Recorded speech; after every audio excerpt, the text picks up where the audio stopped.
neo-colonial Western powers keep doing this everywhere. Like colonialism hasn't stopped, it just changed shape. I'm Jessica Kleczka from Stop Cambo. We're a grassroots coalition campaigning for a just transition and an end to new oil and gas projects in the UK and around the world. Social justice and global solidarity are at the core of what we do. And in this series, we will speak to activists around the world fighting against destructive industries. Our guest today is Ya'ara Peretz, who's a campaigner with the Gastivists collective. Gastivists is an international coalition of gas campaigners, and personally, I first learned about Gastivists after their epic action at COP26. Let's have a look. This looks pretty good. But by now they know it's not working. I don't get it. We're just trying different things. They're making it way better. This looks even cooler, so... Oh, there's another one. Go away!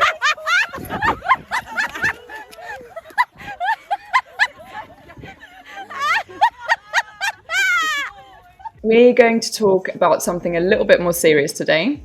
As many of you will be aware, we are currently experiencing an energy price crisis. And while experts agree that the best response would be to heavily invest in renewables and move away from volatile fossil fuels, the UK government is currently trying to fast-track 6 new oil and gas fields, including the Jackdaw field, which will only meet UK demand for a few days and emit the equivalent of half of the emissions of all of Scotland. In a climate emergency, that's simply unacceptable. But without further ado, I'm going to bring in our expert. Ya'ara, thank you so much for taking the time to talk to us. I've been doing some work on the EastMed Pipeline, and personally, I've never heard about it before in any sort of UK media. And my feeling is that even in activist circles, it's not very known about. So can you tell me a little bit more about the EastMed Pipeline and why it's so problematic? Yeah, definitely. So the EastMed and Poseidon pipeline are 2 pipelines. They don't exist yet, and hopefully they won't be built because we will stop it.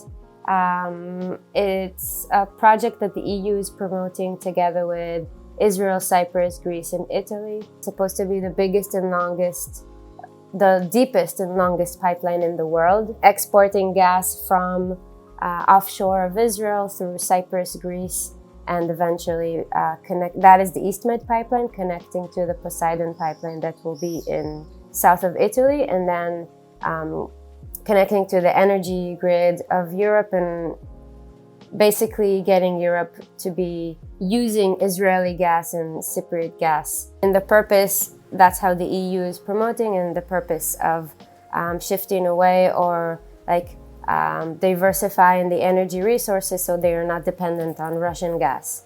And unfortunately, through what is happening right now in Ukraine, the EU is really using this situation, and other the countries along the route, especially the European countries, are also using the situation in Ukraine to even promote even more the pipeline, like saying, here, this will help us shift away from the dependency on Russian gas.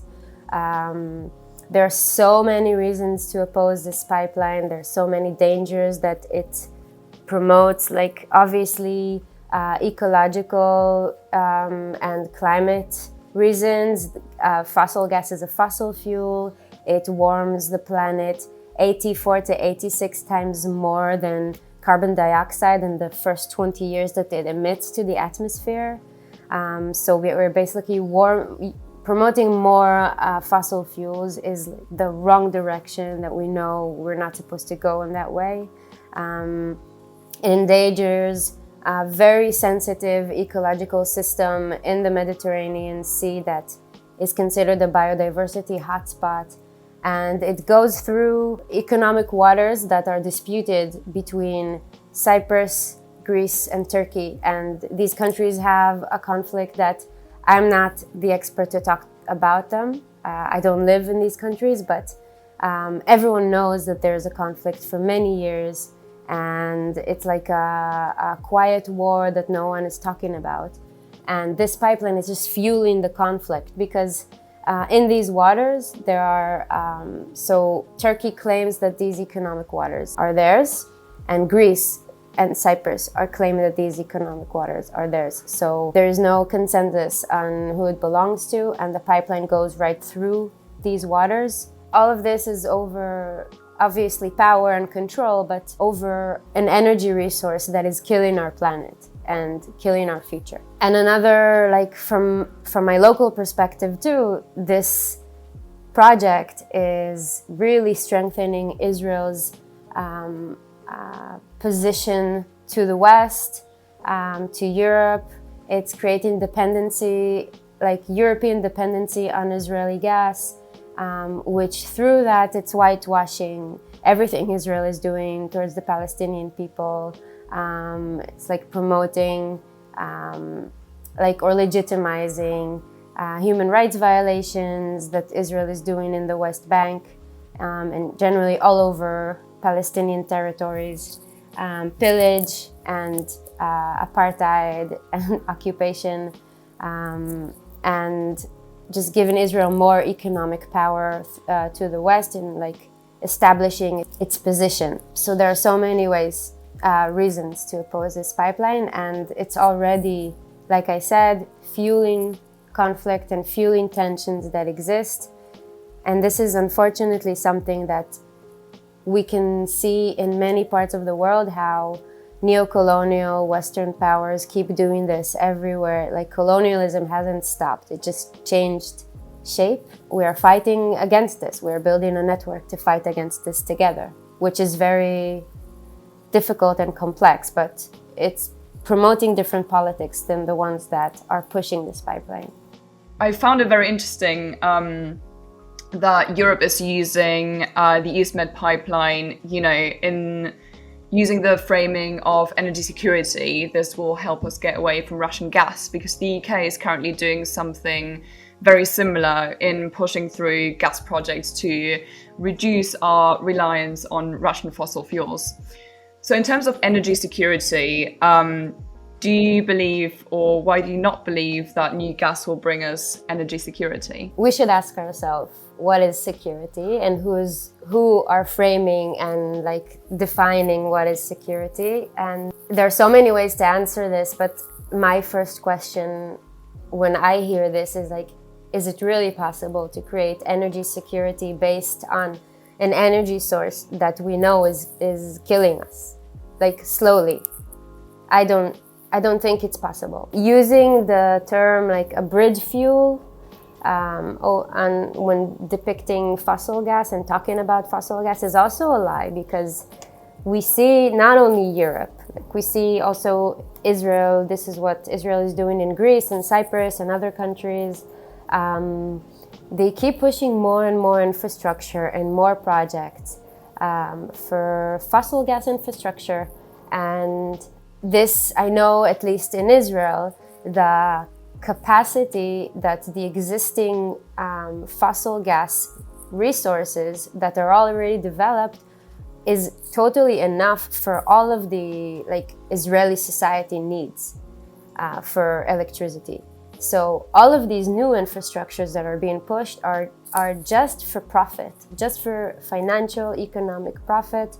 Of course, it doesn't go to anyone but corporations, the major fossil gas companies that are working in this area, which are like the major companies that have known about climate change for years and the connection to fossil fuels. So when this is the reality, that we know that these infrastructures are not short-term, of course, like you build a LNG platform or you drill gas, it's not something for 5 years. You'd have to, the companies would want to use everything until the last drop, and then they would move on. And that could be up to 20, 30, 40 years. And that's not, in the times that we have with climate catastrophe and emergency, that is not something that we can do. Using energy resources that are only for profit for big corporations that have always been profiting on the backs of people and animals and nature, and always the marginalized ones, that is not the way to get energy security. It's a lie. It's just a lie and nice words that politicians use to make us feel safe and trust them. But the real thing that we need to do is move to renewable energies and change how we consume energy. We need to shift to a society that is based on all of those values that I said: democracy, equality, justice, really living within the ecological boundaries and building a different world, a different society in that direction. There are already today people who are losing their lives, their livelihoods, their communities that are being displaced, that need to move from where they live because of the impacts of the climate crisis. People who need to do this are not the ones drilling the gas or profiting from the gas drilling. We already see how fossil gas infrastructure, or the idea of our dependency on this energy resource, is creating more conflict and war. It's not the right direction if we want to really survive this crisis and deal with it together. You said earlier that gas is often called a bridge fuel. We all know that the Paris Agreement was signed 7 years ago, but many politicians are arguing that gas will still be an essential part of the energy mix while we shift towards renewables, and that's kind of where the term bridge fuel comes from. Can you tell me why it's so dangerous to call gas a bridge fuel and why we shouldn't call it that? It's another way to raise doubt among the public and get us confused on the truth. So the gas companies and governments have been very successful with propaganda on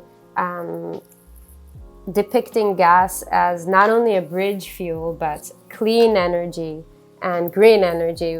Everywhere you see promotion and commercials for gas, you see it's always in this green way of promoting it, and this could really cause confusion and get people to think that gas is okay. Citizens and the public in different countries, if they don't get the truth, they won't act in the right direction.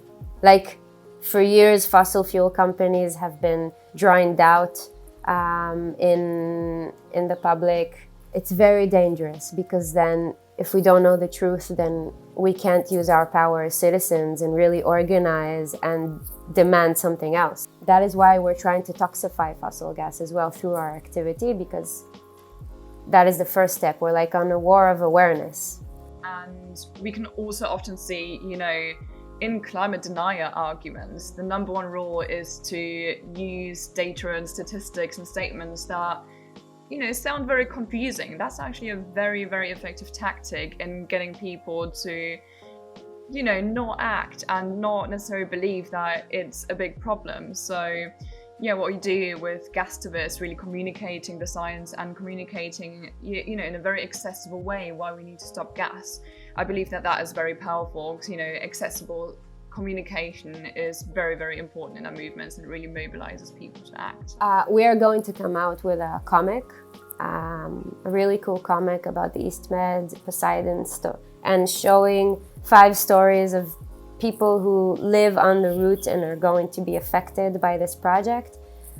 With the comic, we are going to launch a solidarity kit, ways for you, whoever is watching, to support the communities on the ground that will be affected and hurt by this, or already hurt by this. And we really encourage you and invite you to read the comic. These are really cool, interesting stories. People from Palestine, from Cyprus, from Greece, from Italy. And so just to get to know the stories, get to know the people who are fighting this, and use the Solidarity Kit to spread the word. You can organize an event and get the people from the ground to speak at your event. And we really need European citizens organizing against this, because the major actor that is pushing this project is the EU. And if the EU shifts out this project, then there's a big chance it won't happen, and the local governments will have no choice but to follow through. So we really need you on board, and I invite you to look at our website, our Facebook page, Instagram. it will all be there sometime through May.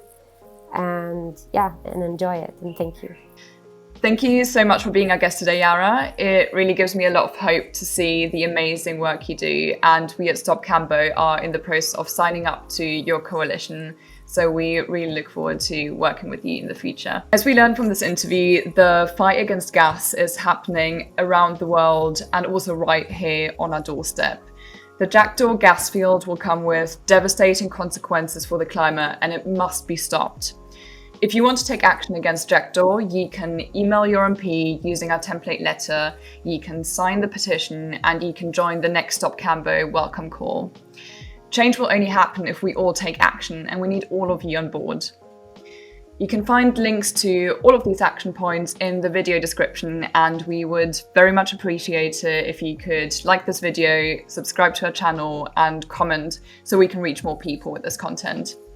Thank you for watching, and see you next time.